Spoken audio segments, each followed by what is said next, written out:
Hello, my friends. Donna Reiners here.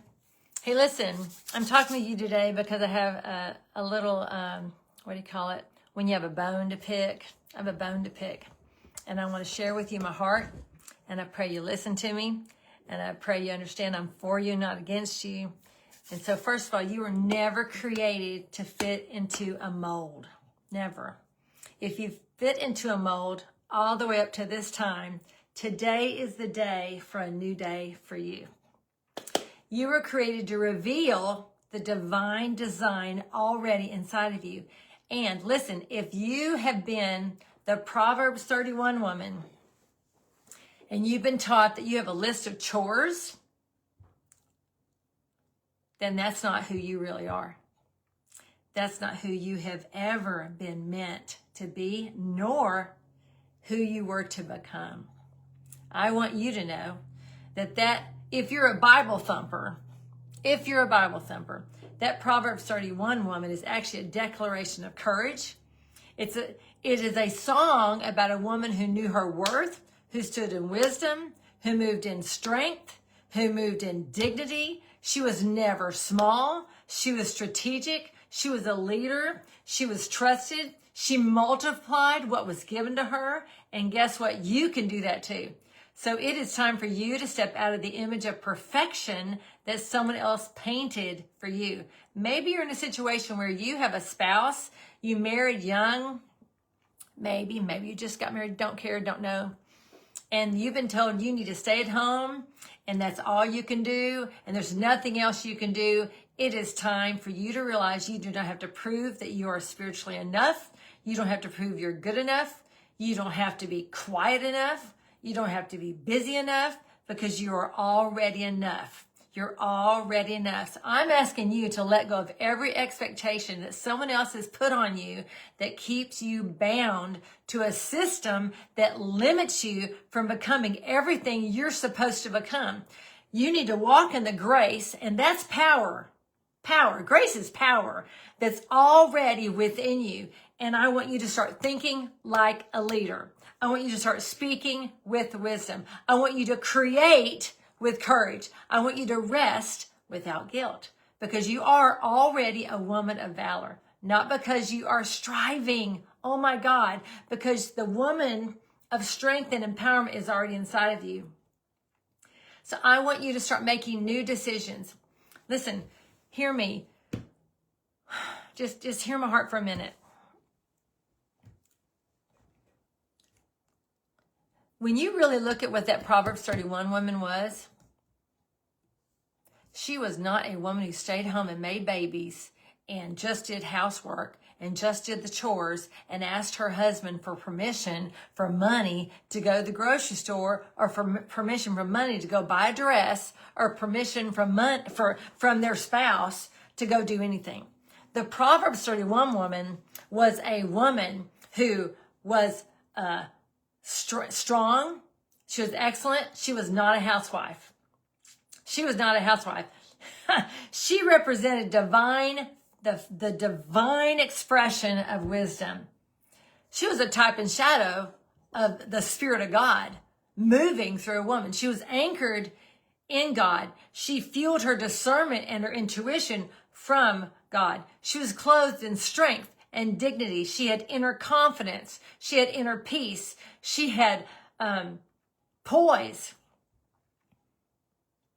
She was a merchant. She was an investor. She was a property owner. She ran multiple streams of income. Look it up. She was involved in trade, in textiles, in agriculture, in import and export. She considered a field and bought it out of her earnings. And she planted a vineyard. Why? To make money. She managed her servants. She had employees. She delegated household chores. Do you really think a woman who's investing, who's making money, who's working, who's doing all the things that building a business, she's at home cleaning up and washing dishes and making sure the windows are clean and that there's no dust and all the stuff, and even cooking. I guarantee that woman never cooked a day in her life. Why? Because she was managing, she was supplying garments to merchants. She had a wholesale business model. Oh my gosh, she was not homemaking. She was strategic. She planned ahead. She invested wisely. She had multiple resources. She was respected in the city gates. How was she respected? When that was a place of business and that was a place of governing. It was government. She trained others. She gave portions to her maidens. She was mentoring. She had generosity. She spoke out of wisdom and she was faithful. She taught. She coached. She influenced. It said her husband and her children called her blessed. So it inspired her. They were loyal to her. They admired her. She was praised for her works, meaning her visible results, not intention. Her life reflected divine alignment. Can you imagine your life reflecting divine alignment when you are integrating faith and family and finances? Today, she would be a CEO. She'd be an investor. She'd be a speaker. She'd be a philanthropist. She'd be a spiritual leader. She operated in wisdom and grace and abundance. She was in touch with her consciousness of greatness. She was not into scarcity or self-sacrifice. And what about her servants? Maybe they would be compared to systems, compared to programs, automation, multiplying her mission. And look and read carefully what it says. Her children's education and her home operations, she was supervising them. She was not performing them directly. She had a lot of authority, guys. She was a decision maker. She was not asking permission for anything. She was functioning from a place of authority, of power, of influence, of leadership. Do you really think she was asking permission every other day from her husband to go do this or go do that or buy this or buy that or whatever? No, she was doing that because she knew what she was doing. And I bet she made a lot of mistakes. I bet she learned a lot. I bet she started one way and ended up another way. Maybe she started out small. Maybe she, well, in today's vernacular, that'd be, okay, I'm going to earn such amount of money and then I'm going to buy this for myself, or I'm going to earn such amount of money and then I'm going to start saving for this, or I'm going to do this and I'm going to do that. And then all of a sudden you're snowballing because you're earning an adequate income so you can, you can manage your household better. So you can have people come in and do the things you no longer have time to do, but you're making sure they get done, right? I mean, in today's world, even in today's world, we still have a patriarchal system telling women what to do and limiting them because they tell them what to do. So it still limits us. And so I'm thankful I don't necessarily have that kind of situation, but because we've both grown a lot in our relationship, we've both grown a lot in who we're becoming and different action steps we're taking. And we've learned a lot of wisdom. And then there's some things we have not done wisely and we pay the price for, but we're figuring it out on the way to where we're going. I believe you as a woman should be self-sufficient. And even in the context of having a spouse, that you should have your own income. You should make sure your duties are taken care of so you can be free to do what you want to do, the dream that you have in your heart. And it might take a minute. You might have to really focus strategically so that you can have that. You might need to, what did it say? It says to write down the vision. Write down the vision and then implement that vision little by little by little until you have the resources, you have the abundance, because it's something that's earned. I tell you what, it's interesting. Years ago, I felt like God spoke to my heart about a poverty, like I was tied to money in a way that was more poverty driven. So God challenged me about what I was doing and how I was doing it. I didn't realize that I had a poverty mindset toward things. I had no idea.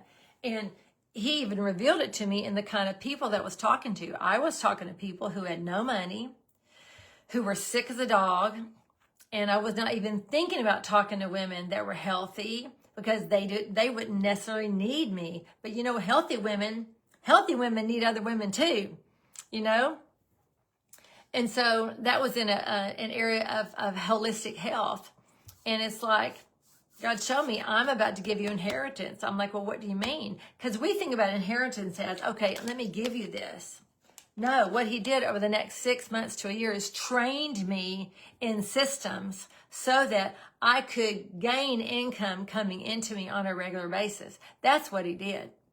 He trained me.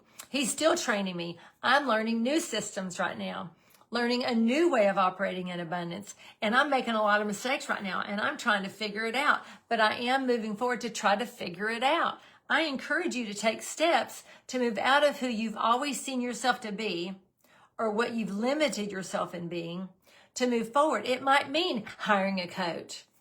You know, that's what I do. I'm a coach. I help women break free of their own personal internal system that they have in place that limits themselves. We think other people limit us, but we come into agreement with their limitations, or they come into agreement with our limitations, and then we cap ourselves off from ever moving forward in life.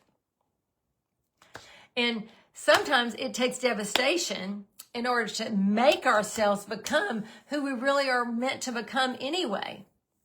But I believe God wants us to come through affection, not affliction. So I encourage you to take a new step today. Look at what you want. What do you want? You know, have you ever asked yourself what you want? Because, you know, most women, the women who go the baby route, are waiting for their children to grow up in order to think that they can do anything with their lives. But if you're a Bible thumper, that's not even biblical. Wow. That ought to shake the crap out of you. You're still the number one influencer in your children, but it doesn't mean you have to spend 24 hours a day with them. Your influence should be divine and not just because you're there.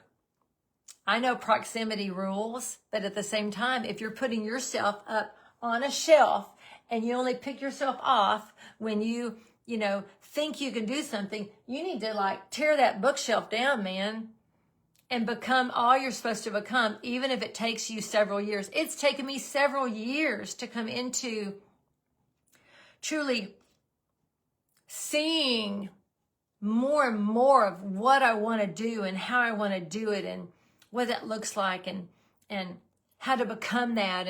And I tell you, when you make a decision to grow and you make a decision to have more, you have to develop yourself. It takes self-development. It takes investment. You know, it takes investing in yourself financially. It does take finances to invest in yourself. Invest in yourself. And maybe you start out small and you move little by little by little by little by little until you can afford more and more and more and more and more. But if you're not moving forward at all and you're waiting for abundance to come to you, it's not going to, because that's not how it works. And if you already have a poverty mindset, more than likely you're giving everything away. You're giving your time away. You're giving your money away. And you're not paying attention to investing in you. That doesn't mean you don't give. That's not it. That's not it. That's not it. But pause and ask yourself, what can I do right now to be able to move forward with myself so that a year from now, I'm not only a different person, but I'm closer to the goals I have for my life now, for my life. And if you're still watching, I encourage you to join our weekly, monthly, yearly, our monthly free workshop, transformyouraemotions.com.